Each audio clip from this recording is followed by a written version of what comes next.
Do You Know Where I Am by Sherman Alexie. The theme I've chosen is identity. So David's identity.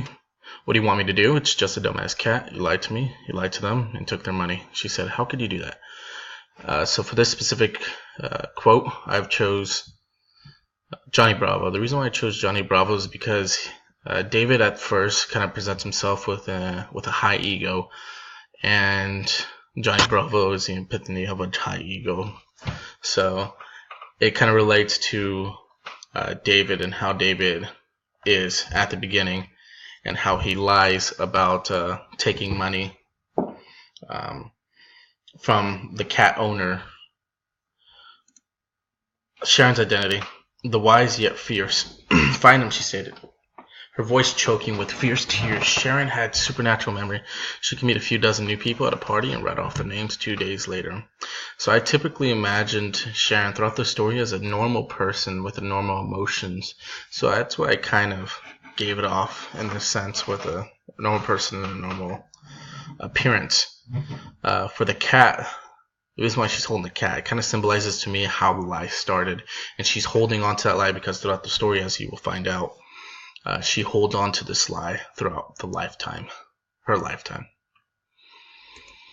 The identity of the relationship. Sharon and I were in love and happy, young, skinny, and beautiful, and hyper-literate.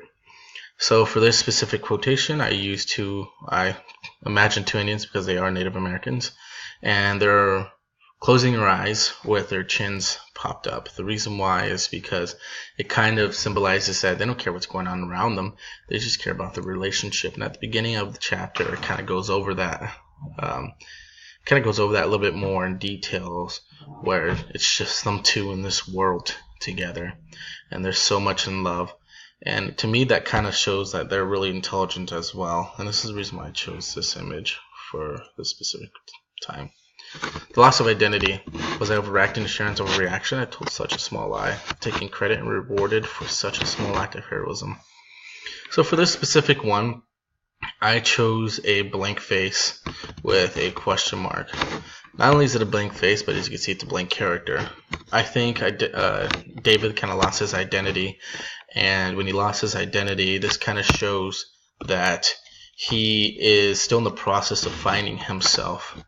And Sharon is kind of thinking about that as well. We'll get to that a little bit later.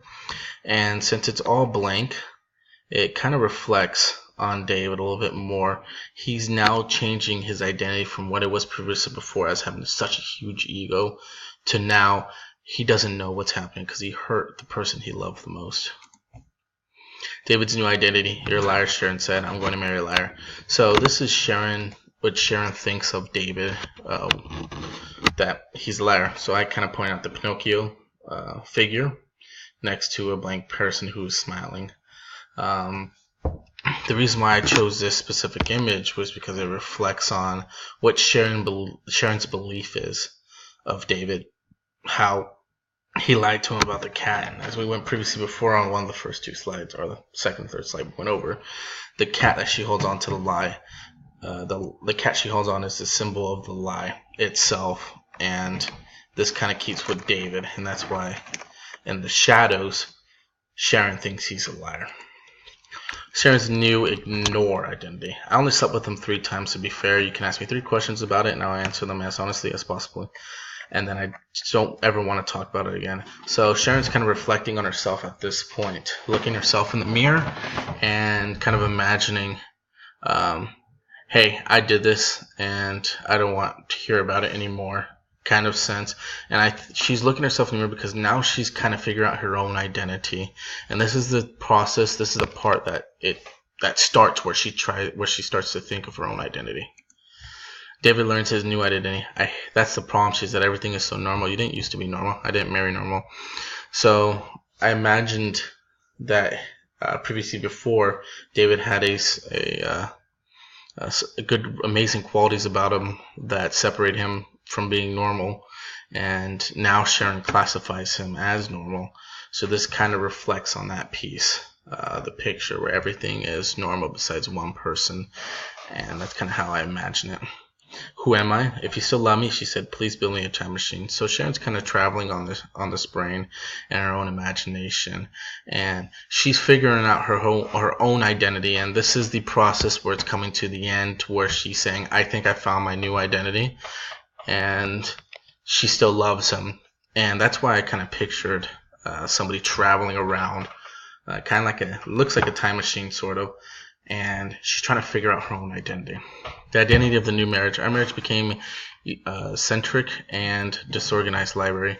So I pictured a big place with a bunch of papers flying all over the place, and just a whole stock place of what the relationship is. And that's what I kind of imagine this as just a big place with a lot of memories tied together. And it's just being stored away, because if you read throughout the story, there's a lot of times where they don't talk, or where they do talk. So it's kind of off, and that's what I kind of imagine it.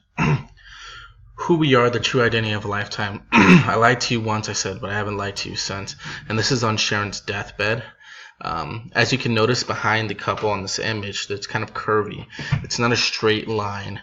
So that tells me they went through, that kind of shows and resembles that they went through a lot of problems in the relationship. However, they still managed to continue on a path and still continue to be with each other, helping each other out. And that's kind of why I chose that. And it kind of solidifies his identity, David's identity. Notice how he's taking a lady, he's holding her hand.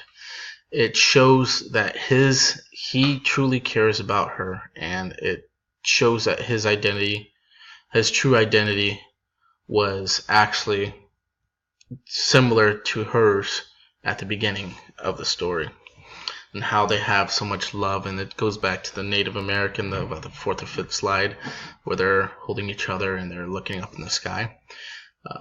This is kind of how I imagine it.